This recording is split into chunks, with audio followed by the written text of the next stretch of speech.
Yasodanandana Rajana Ranjana Yamunatira Vanachari Yamunatira Jaya Radha Madhava Kunjali Hari Jaya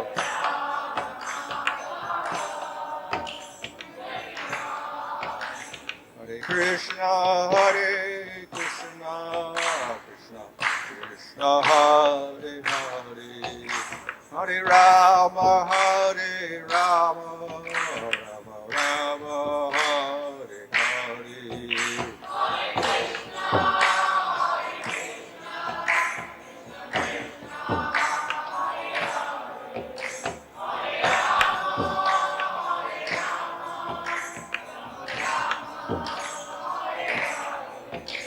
Jaya Prabhupada, Prabhupada, Prabhupada, Jaya Prabhupada.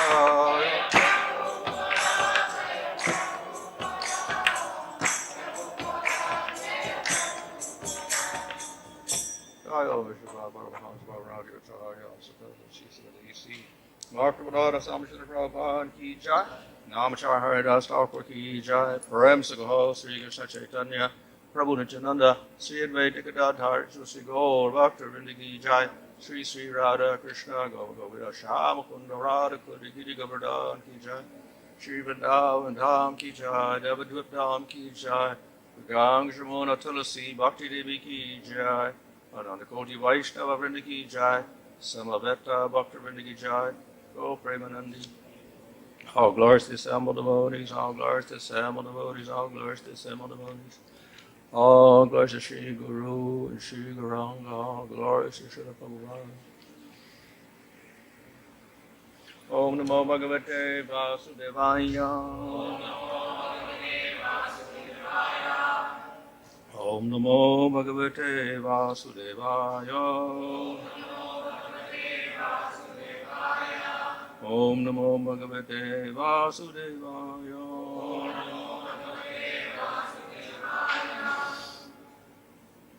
Namo Vishnupadaya Krishna Prasthaya Bhutale Srimate Bhaktivedanta Swami Nityanamane Namaste Saraswati Devi Gauravani Prachadane Nirvishesha Shunyavadi Paschatya Deshatadane Sri Krishna Chaitanya Prabhu Nityananda Sri Advaita Gadadhar Sri Gaur Bhaktivinoda Hare Krishna Krishna Krishna Hare Hare Hare Rama Rama Rama Hare Hare. Reading from Srimad Bhagavatam, Canto 10, Chapter 51, verse 47. Aimai Kaulo Jita Nispalo Gato Rajasriyon Nadamadasya Bhupate Martyama Bude Sutadara Kosha Bhush Asajamanasya Duranta Chittaya.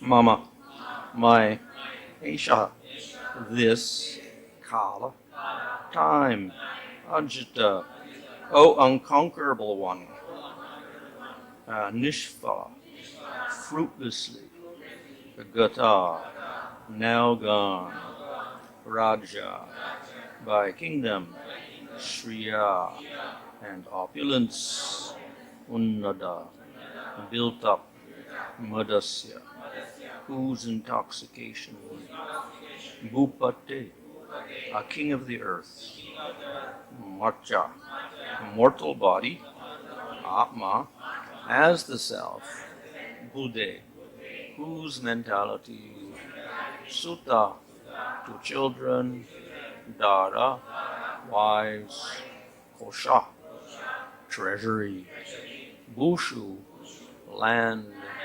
Asajamanasya, becoming attached, Duranta, endless, Chintaya, with anxiety, Translation, I've wasted all this time, O unconquerable one, becoming more and more intoxicated by dominion and opulence as an earthly king, misidentifying the mortal body as the self, becoming attached to children, wives, and treasury and land. I suffered endless anxiety. Purport, having in the previous verse condemned those who misuse the valuable human form of life for mundane purposes, Mochukunda now admits that he himself falls in this category. He intelligently wants to take advantage of the Lord's association and become a pure devotee once and for all. Text 48. With deep arrogance, I took myself to be the body, which is a material object like a pot or a wall. Thinking myself a god among men, I traveled the earth surrounded by my charioteers, elephants, cavalry, foot soldiers, and generals, disregarding you in my deluding pride. So, here Mochukunda is identifying himself with those people who have fallen into the Andakupa, the blind well, and they're like animals, wasting their time by not worshiping the Supreme Lord. So, of course, there is a reason why they neglect the Lord, and that is there are a lot of attractions in this world. Even though the Lord is very beautiful, full of all wonderful qualities, people look in this material world and they see so many attractive things. And of course, the Supreme Lord himself is not always present. Now, of course, we can say, well, the deity forms are present. But if a materialist looks at the deity, even he's not attracted to that also. So we need special devotional eyes to appreciate the deities also. On the other hand, they look at anything in the material world, and definitely without training, people appreciate these things. They're very attracted to these things. Why? It's the nature of the senses to be attracted to sense objects. So for the eye we have form, for the ear we have sound, etc. So naturally the senses are going to go out and contact these different objects of the senses, and through that they get some enjoyment. Therefore the attraction of objects in the material world is very, very strong. Whereas attraction to the form of the Lord, etc., requires some special type of knowledge and vision, etc. So naturally people are going to become absorbed in this material world. So a human being has got some advantages and disadvantages. I explained previously that he has intelligence, which the animals don't have. That's an advantage. Other animals may be stronger, like the elephant or the tiger, but a human being he's weaker, but he's more intelligent. So human beings have intelligence, so they make weapons like guns or bows and arrows, and they can shoot the elephant or the tiger, or they can trap the elephant or whatever. Elephant can't think like that. Tiger cannot think like that. So intelligence is there. So with our intelligence, we can do many things and get superior to the animals and the plants, etc.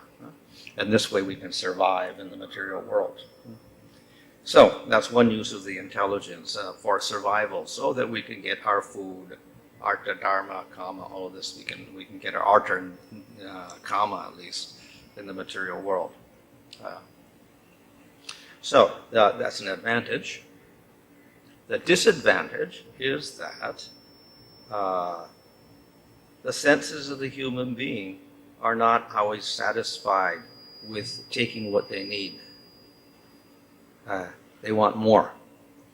So artha is you take what you need, and that's basically what animals do. They eat, and then they finish. So very rarely in the wilderness do we see fat animals. And they eat, and then after they've eaten, they finish. They don't overeat and keep eating and eating and eating, thinking, well, tomorrow's going to be no food, so I'll eat twice as much today or whatever like that. They don't do that. They take what is necessary, so they stay normal. But human being senses are a little different. And they keep thinking, well, I got to eat more and more. I got to have more and more of this, not just eating, but everything. So their senses are, you can say, uncontrolled. There's some natural control for the animals, but there's no natural control for the human being. Right? And of course, he can use his intelligence to also fuel this need for more things. He can give many excuses why he needs to get more and more and more and more of enjoyment for his senses. So the Vedic literature understands this, and therefore they have rules and regulations for controlling the senses. And this is what we call civilized life. We have dharma, varnashram rules to control the senses. So we limit how much and what we eat and what we do, etc., and various aspects of life. So basically all these rules are for controlling the senses so that we don't go beyond what is necessary in using our senses in the material world. So we get artha, and we can survive in the material world, and we don't get, and even kama is allowed, but we don't get excessive kama.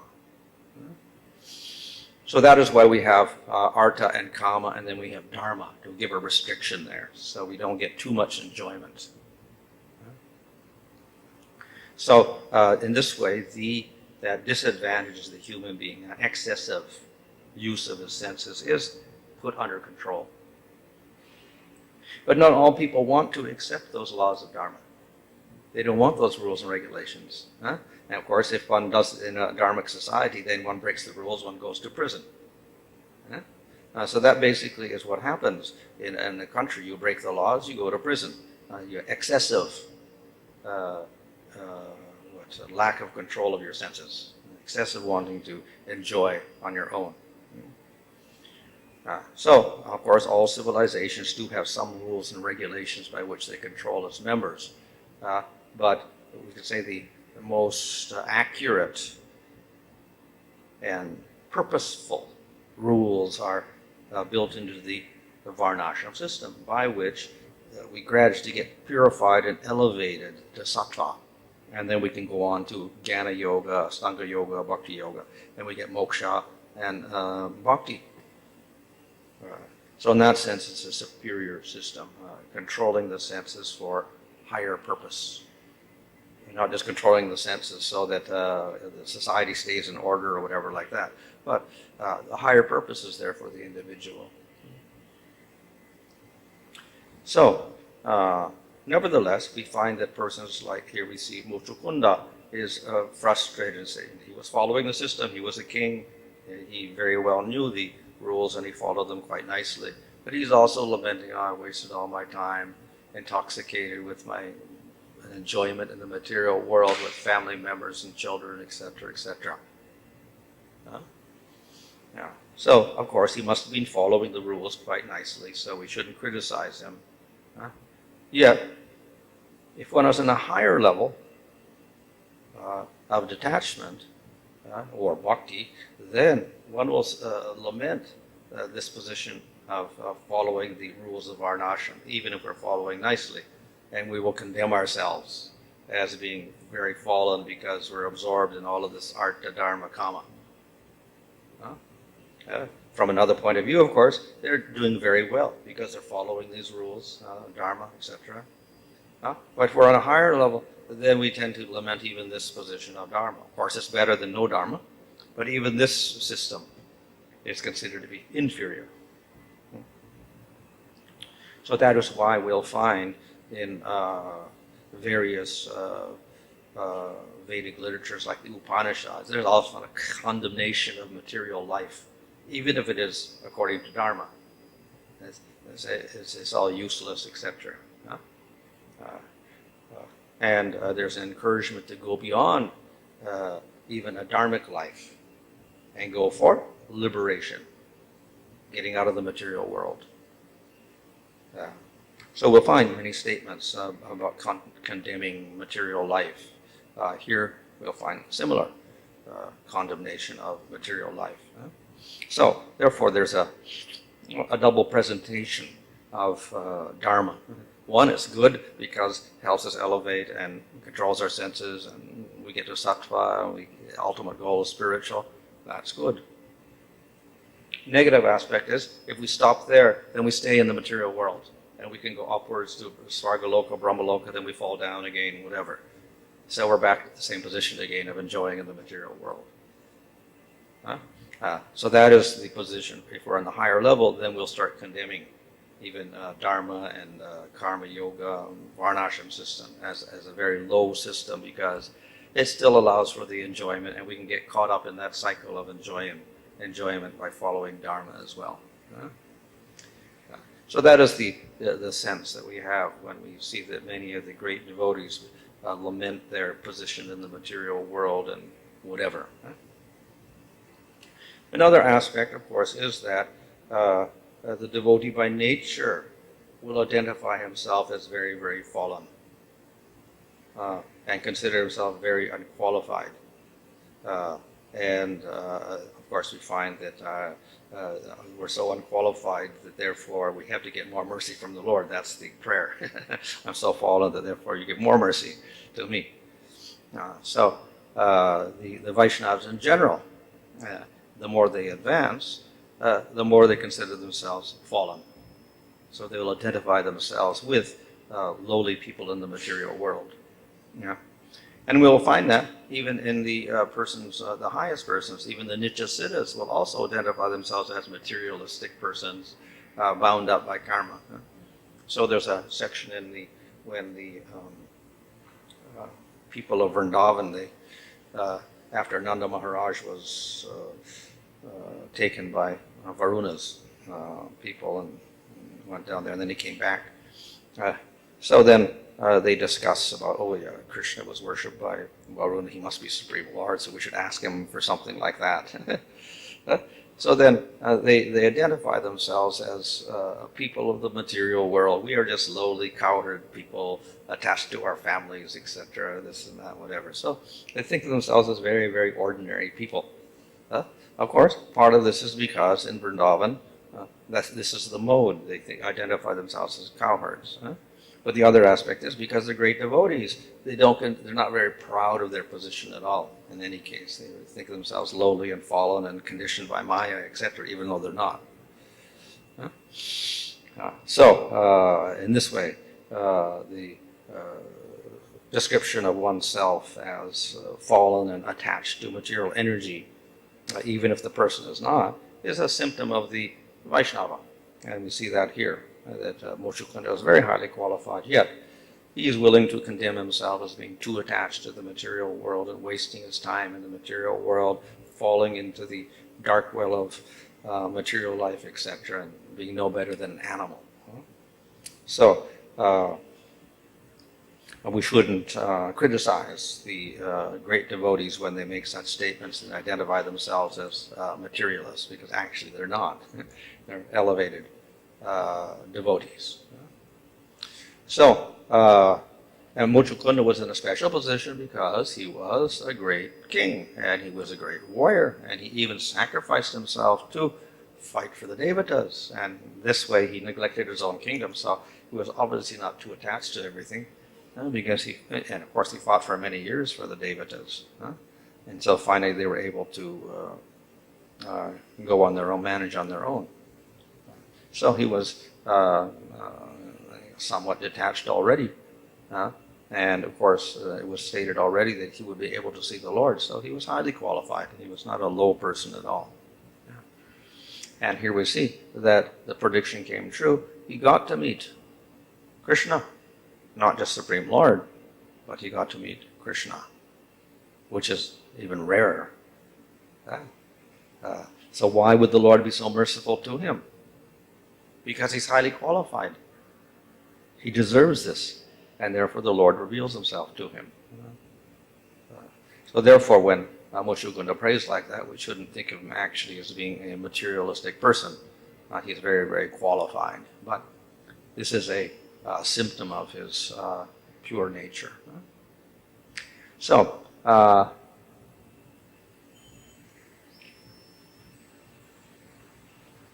the misidentifying with this material body is the cause here. This marcha atma buddhi. intelligence is fixed on thinking of himself as a material body, and that's the cause of attachment to things in this material world. So why do we think of ourselves in terms of a material body? And this ultimately it is ignorance, this avidya or ajnana, which is, you say, maya. We completely misidentify. So this is not just the mind doing this. It's actually the Atma doing this. The Atma identifies himself as a material body. How? Through ahankara. This covering of ahankara makes the Atma think, I am material body. The false I. And once that is established, then I am this body, I have these senses, then I should use these senses for the enjoyment of the body. And one becomes attached to all sorts of things in this material world because one thinks one is the body. And the body needs all of these things for its enjoyment. So the ignorance of the jiva is one, of course, as he identifies with the material body. But why does he identify with the material body? Why must he do that? And the ultimate answer is twofold. One is ignorance of Supreme Lord, consequently a desire to get his own enjoyment. If we recognize the Lord, then, and we can see the Lord, then we can't think of our own enjoyment. We think of giving everything to the Lord. But immediately we don't recognize the Lord, we're thinking in terms of ourselves, without the Lord. So that is the ultimate ignorance. It's not just ignorance of that I'm Atma. No, it is ignorance of Supreme Lord. And this impels us to get enjoyment. The enjoyment then helps us get this material body. We think we're the material body. Then we go through this process of doing activities to satisfy our senses and become attached to different things in this material world.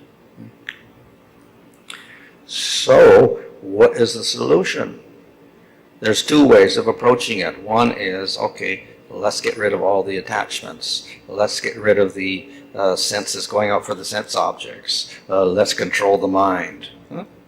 And of course, Krishna also tells Arjuna to do that in the second chapter. Control the mind, control the senses, be equipoise like a turtle withdrawing his legs and arms into the shell like this, so you withdraw your senses. And this is what they do in Ashtanga Yoga, Pratyahara, withdraw the senses from objects. Don't be attracted to objects. And then concentrate inside. So what do they concentrate on? Atma. Jhana means concentrate on Atma. So this is one method, withdraw the senses and concentrate on understanding I am Atma, I am Brahman, etc. So we can do this through yoga or jnana. But very, very difficult to do because the nature of the senses and body, everything is to be active all the time. So that they don't want to stop, they don't want to get under control, they want to go out and get their objects of enjoyment, etc. So it's a difficult process, and that's why the yogis have to practice an awful lot to get to the stage of samadhi through meditation. So difficult. Krishna offers easier process in Bhagavad Gita, even in chapter 2, and that is, if you have a higher taste, you give up the lower taste. Of course, that can be applied to Atma also. Get a taste for Atma, then you give up a lower taste for material things. But Atma, of course, is tasty in one sense because that's your very self, and it's very dear to the individual. But more tasty is Supreme Lord. He is most attractive. He is most wonderful, filled with all wonderful qualities. And the experience we get from that is bliss. So that's the highest taste. The bliss of Brahman is considered what? Distaste. It is moksha laguta krit. Liberation is regarded as useless. And when a person attains bhava stage and he realizes the Lord, that Ananda allows him to understand that the bliss of liberation is useless, insignificant. So the higher taste is actually in realizing the Supreme Lord. So that is the process of bhakti. By becoming more and more attracted to Krishna, then we're able to withdraw our senses from objects for our enjoyment. Of course, made easy because Krishna says, okay, you can use the senses also. So the definition of sadhana bhakti is engage the senses. So we don't stop the senses as they do in Astanga Yoga and Jnana, but rather we use the senses. But we use it in such a way that's not for self, for Supreme Lord. Then that's called yukta vairagya. So we practice vairagya, but not like the Jnani and the yogi. It is yukta vairagya. We give everything to Krishna. So that's what Lord Chaitanya said real sannyas is, quoting from the Avanti Brahmana's prayers. Real sannyas means to give everything to Krishna. So we're not just giving things up, but we're giving everything to Krishna. So that is what the process of bhakti is. Engage the senses, meaning we use our senses to glorify the Lord and please the Lord. It's for His pleasure. So through that process, what happens is, even though these are material senses, we're using the material body, we're using engaging, all that. If our intention is to please the Lord, and that comes from the Atma, then the Atma starts developing more and more attraction for the Lord. Until it is full of attraction for the Lord, then it is called prema. And that's zero influence of Maya. And in fact, the Lord guarantees no more Maya. So He endows the jiva with the hladini and chit shaktis, and then He permanently fixes that in the jiva, and there's no possibility of attraction to the material world. So that's why He promises, you attain me, you don't come back to the material world. No more attraction to Maya at all. Why? Because the jiva permanently has that hladini and samvit shaktis there, which continually cause increase of attraction for the Lord. And I'm going to give him experience of bliss. So he's got the highest taste there. So therefore, when he's got the highest taste and it's fixed in him, how can he fall from that position? Cannot. So that's an arrangement the Lord makes. So the whole process of bhakti is always connected with the Supreme Lord. And it ultimately depends on His mercy that we can advance. We advance only by His mercy. So there's a direct interaction between the Lord and the devotee in this process, where the Lord is indifferent to these other processes. He's not personally interacting with the Jnani and the yogi and the karmi at all, but He's interacting with the devotee personally. And therefore, it allows the devotee to progress quite easily and quickly compared to the process of jnana and yoga. So, in this way, we solve this problem of being stuck in the material world, etc. Simply engage the senses in a way that destroys karma and helps us develop attraction for Krishna. In the previous verses, Muchukunda is telling that other people are not following their material pleasures. But here he says about himself. So this is called realization, and we say this is what realization means, that I am not able to follow and I have to come out of this material world. Well, it's an aspect. In one sense, it's not true, because if he gets to see the Lord, he must be very highly qualified, so he's already in control of his senses, he's not attached to his family at all. But it's a sign at this stage of humility, and humility goes along with prema. And the higher you go in prema, the more humility. So if you go up to Madhurya Rasa with the gopis, they're the most humble. They consider themselves most fallen and most unqualified. But they're also the highest. So therefore the humility goes along with the realization of the Lord, and we consider ourselves very unqualified.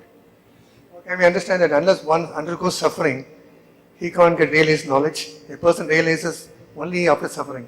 Well, that's the general course in the material world. Most people come to bhakti because they're suffering in the material world, and otherwise they enjoy very nicely. So that's why I said that on other upper planetary systems, difficult to do bhakti because it's too nice. They got all the enjoyments, everything very nice. So no impetus. Earth planet, there's a balance. There's some enjoyment and some suffering. So that suffering is a constant reminder that something wrong with this material world. But even if you suffer, not all people are going to surrender. Some don't surrender. They do the opposite. They do more and more sinful activities and more criminal things in their suffering state. So it's only some people who take to the Lord. What is that? They've developed faith. But faith does not depend on simply suffering. It depends on mercy of devotees. By that they develop the faith. So those who got the mercy of devotees, then they can develop faith when they're in a suffering condition and begin practicing. Maharaj, you explained this higher test and lower test. Like, see, if we take the material example, like those who are South Indian, they have this different food, and those who are North Indian or those who are West Bengal, they have a different food. But it's depend on the person to person that which one is. Suppose those who are in South Indian, they say Italy, those are like the higher test for them.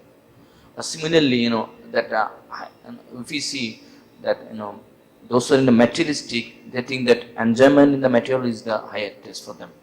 Yeah. According to perspective, then we will have different higher tastes. And it is only when you get real frustrated, they think maybe that's not a high taste because I'm not getting any taste anymore. And then you may start questioning. But you won't surrender to the Lord at that point unless you do have some little faith and get the mercy of devotees. Sometimes, see, our devotees also say that, I think before coming to Krishna consciousness, I was maybe better than this situation now because of even there is also frustration in the devotional life. They feel sometimes, So there are obstacles within bhakti also. But the approach the Bhagavatam gives is that any suffering or whatever one has within the bhakti, one considers it self-created.